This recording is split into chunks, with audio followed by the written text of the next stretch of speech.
బాప్తిస్మిచ్చు యోహాను యోర్దాన్ నదిలో అందరికి బాప్తిస్మ ఇస్తున్నటువంటి క్రమంలో యేసు ప్రభువారు యోర్దాన్ నదికి వచ్చాడు. యోర్దాన్ నదికి వచ్చినప్పుడు అక్కడ మనందరికీ తెలిసినట్టుగానే బాప్తిస్మిచ్చు యోహాను యేసు ప్రభువారిని లోకానికి పరిచయం చేశాడు. ఏమని పరిచయం చేశాడు? ఇదిగో లోక పాపాలు మోసుకొని పోవచ్చున్న దేవుని గొర్రెపిల్ల. యేసు ప్రభువారు పాపరహితుడిగా ఉన్నటువంటి ఆయన యోర్దాను నది దగ్గరకు వచ్చేసరికి ఆయనకి యోహాను పెట్టినటువంటి పేరు లోక పాపములను మోసుకొని పోవచ్చున్న దేవుని గొర్రెపిల్ల. యోర్దాను నది చరిత్రను ఒకసారి మనం గమనిస్తే, యోర్దాను నది ప్రారంభం అనేది లెబనోను పర్వతాలు, హెర్మోను పర్వతము, వీటి యొక్క పర్వత శ్రేణుల మధ్య నుండి మొదలవుతుంది. హెర్మోను మంచు లెబనాను పర్వతముల మీద పడేటువంటి మంచు చాలా స్వచ్ఛమైనదిగా, ఎక్కువ లవణాలు, ఎక్కువ పోషక విలువలు కలిగినటువంటి మంచుగా ఉంటుంది. అది కరిగి అది వాటర్గా మారి అక్కడి నుంచి అది ప్రవహించుకుంటూ సుమారు 600 అడుగుల ఎత్తు నుండి 603 అడుగులు అనుకుంటా, అంత ఎత్తు నుండి అది సుమారు కిందకి వస్తూ, కొండ మీద నుండి కిందకు వస్తూ 383 కిలోమీటర్ల ప్రయాణం చేస్తుంది. దాని ఆరిజిన్ స్వచ్ఛమైనటువంటి మంచు యొక్క కరిగింపు వలన మొదలైంది. అది కిందకి వచ్చేటువంటి క్రమంలో ఆ యొక్క హెర్మోను పర్వత పాద ప్రాంతం కానీ, అది ప్రవహించేటువంటి ఆ యొక్క 380 కిలోమీటర్ల చివరికి వచ్చేసరికి దాని మధ్యలో అనేక పిల్ల కాలువలు వాటితో సమానమై అవి మొత్తం కలిసిపోయి ఒక పెద్ద ప్రవాహంగా ఏర్పడి, అంత ఎత్తు నుండి ప్రవహించేటువంటి నీరు ఒక పెద్ద ప్రవాహంగా పారి అవి లోపలికి వచ్చేసి అది గలిలయ సముద్రంలో కలిసి ఆ గలిలయ సముద్రము మృత సముద్రంలోకి వెళ్తుంది. స్వచ్ఛమైన నీరుగా ప్రారంభమైన యోర్దాను నది దాని అంతం వచ్చేటోడికి మృత సముద్రంలో, నిర్జీవమైనటువంటి మృతము కలిగినటువంటి సముద్రంలో కలిసిపోతుంది. మన విశ్వాస జీవితము ఆరంభములో ఎంత విశ్వాసముతో, ఎంత ఉన్నతంగా ప్రారంభించబడుతుందో, లోకానుసారమైనటువంటి పరిస్థితులు ఎప్పుడైతే ఆత్మీయ జీవితంతో మిళితమైతూ వెళుతూ ఉంటాయో, మిళితమయ్యేటువంటి క్రమములో మనకి తెలియకోకుండానే మన ఆత్మీయ జీవితాన్ని లోకానుసారమైన పరిస్థితులు ఒప్పింపజేస్తాయి.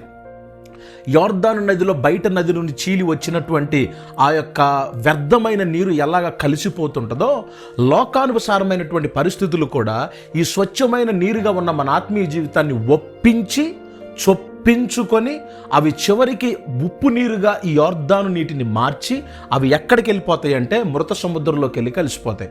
చక్కగా మొదలుపెట్టిన నీ ఆత్మీయ జీవితం పైన ఎప్పుడైతే ఈ లోకానుసారమైన పరిస్థితులు నిన్ను ఒప్పింప చేయడానికి ప్రయత్నించి మిళితమవుతాయో, అది నీ జీవితాన్ని నిర్జీవంగా మారుస్తాయి.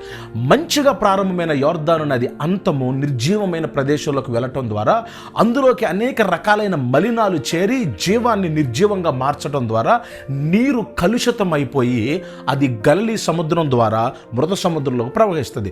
యేసు ప్రభువారు ఎక్కడైతే బాప్తిసం తీసుకున్నాడో ఆ లొకేషన్ని మనం పిన్ పాయింట్గా కనుక అబ్జర్వ్ చేస్తే మనకు అర్థమైందండి. తెలుసా, ఈ చిన్న చిన్న పాయలన్నీ కూడా కలిసి యోర్దాను నీరు మృతముగా మారేటువంటి ఆ యొక్క ప్రదేశానికి దగ్గరలో యేసు ప్రభువారు బాప్తిసం తీసుకున్నాడు. యేసు ప్రభువారు పరిశుద్ధుడిగా ఉన్న యేసు ప్రభుని యోహాను పాపములు మోసుకుని పోయే గొర్రెపిల్ల అని అన్నాడు. యేసు ప్రభువారు యోర్దాను నదిలో బాప్తిసం తీసుకోవడానికి గల కారణాల్లో నెంబర్ 1 కారణం ఏంటో తెలుసా? మంచిగా ప్రారంభమైన స్వచ్ఛమైన నీటితో మొదలైన ఈ యొక్క యోర్దాను నది మృతముగా ఎప్పుడైతే మారిందో, ఆ మృత కణాలను యేసయ్య పాపములను తనపైన తీసుకొని తన పరిశుద్ధతని, ఆయన బాప్తిసం తీసుకున్నప్పుడు జరిగింది ఏంటో తెలుసా? యేసయ్య తన పరిశుద్ధతని నీటిలో వదిలిపెట్టాడు. మన పాపాలు ఏదైతే మృత కణాలతో కలుషితమైన యోర్దాను నది జీవితమైన మన ఆత్మీయ జీవితం ఉందో, ఆయన పరిశుద్ధతని నీటిలో వదిలిపెట్టి ఆ నీటిలో ఉన్న పాపాలను ఎత్తుకున్నాడు. మనం బాప్తిసం తీసుకునేటప్పుడు ఆ నీటిలో మునగటం ద్వారా చేసేది ఏంటో తెలుసా?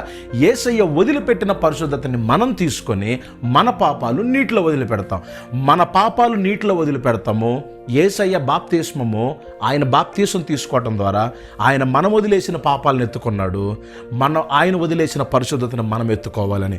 ఎప్పుడైతే యోర్దాను నదిలో ఆ యేసు ప్రభు బాప్తిసం తీసుకున్నాడో దాని అర్థం ఏంటో తెలుసా?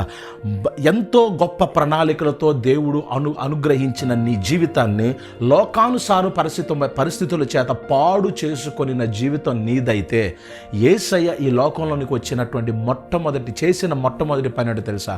ఆయన బాప్తిస్మము తీసుకోవటం ద్వారా పరిశుద్ధతను నీకు ఇచ్చాడు, నీ పాపాన్ని ఆయన మోసాడు. బాప్తీసము నువ్వు తీసుకోవటం ద్వారా యేసయ్య వదిలిపెట్టిన పరిశుద్ధతను నువ్వు పొందుకున్నావు, దాన్ని రక్షణ వస్త్రం అన్నాము. యేసయ్య మన పాపములు తీసుకోవటానికి మనము నీటిలో ఒడిచిపెట్టాము. నీరు అనే వాక్యము ట్రాన్స్ఫర్మేటివ్ ఫిగర్గా, రూపాంతరపరిచేటువంటి ఒక మాధ్యమంగా మనకు కనబడుతుంది. నిన్ను యేసయ్య రక్తాన్ని ఒక చోట కలిపేటువంటి ప్రదేశము, ఎక్స్చేంజింగ్ చేసేటువంటిది, మార్పిడి చేసేటువంటి ప్రదేశము వాక్యము అనబడే దేవుని యొక్క నీరుగా కనబడుతూ ఉంది. ఆత్మీయ జీవితపు నాశనానికి దారితీసే మృత జీవితము నీదైతే మన జీవితాలు డెస్టైన్ చేయబడ్డాయి. ఎక్కడికి అనంటే మనం చేసిన పాపం ద్వారా మనము పొందాల్సినటువంటి మరణశిక్ష, నీవు నేను మరణశిక్షకు పాత్రులము. మన డెస్టినీ ఫిక్స్ అయిపోయింది. యోర్దాను నది ప్రవాహము ఎంత ఉధృతంగా ప్రవహించినా వెళ్ళవలసింది మృత సముద్రములోనికే. అంటే ఎంత గొప్పగా ప్రారంభమైన నీ జీవితమైనా, ఎంత డబ్బున్న జీవితం నీదైనా, ఎంత పలుకుబడి ఉన్న జీవితం నీదైనా, ఎంత ఉన్నతమైన చదువున్న నీ జీవితమైనా, the destiny is the death. మరణమే నీ గమ్యము. తప్పనిసరిగా మరణమే గమ్యముగా ఉన్న జీవితానికి యేసు ప్రభు వారు నీ జీవితంలోనికి రావటం ద్వారా, ఆ యోర్దాను నదిలోనికి రావటం ద్వారా ఆయన ఆ డెస్టినీని మార్చి, ఆ డెస్టినీని మృత సముద్రం నుంచి సిలువ వైపుకు మార్చాడు. అందుకని యోహాను చెప్పాడు, పాపములను మోసుకొని పోవచ్చున్న దేవుని గొర్రెపిల్ల. ఏ పాపములైతే నువ్వు మోస్తున్నావో దానిని యేసయ్య బాప్తిస్మము ద్వారా తనపైకి ఎత్తుకున్నాడు. ఏ పాపములనైతే ఆయన బాప్తిస్మము ద్వారా తనపైకి ఎత్తుకున్నాడో, ఇప్పుడు ఆ పాపములనేవి సిలువ వైపు మోసుకుని వెళ్ళిపోవటం ద్వారా ఇప్పుడు సిలువ రక్త ప్రవాహములో ఆయన నిన్ను పెట్టాడు.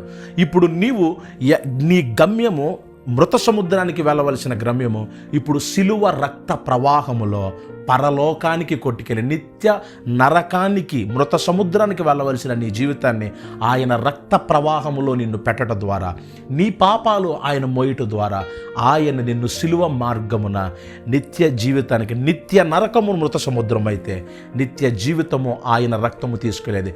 బాప్తీసము చాలా ప్రాముఖ్యమైనది నీ జీవితంలో. దేనికి అనంటే ఆయన పరిశుద్ధతను ధరించడానికి, నీ పాపములు ఆయన మీద మోయటానికి. అందుకనే యేసు ప్రభు వారు యోర్దాను నదిలో బాప్తీసం తీసుకున్నారు.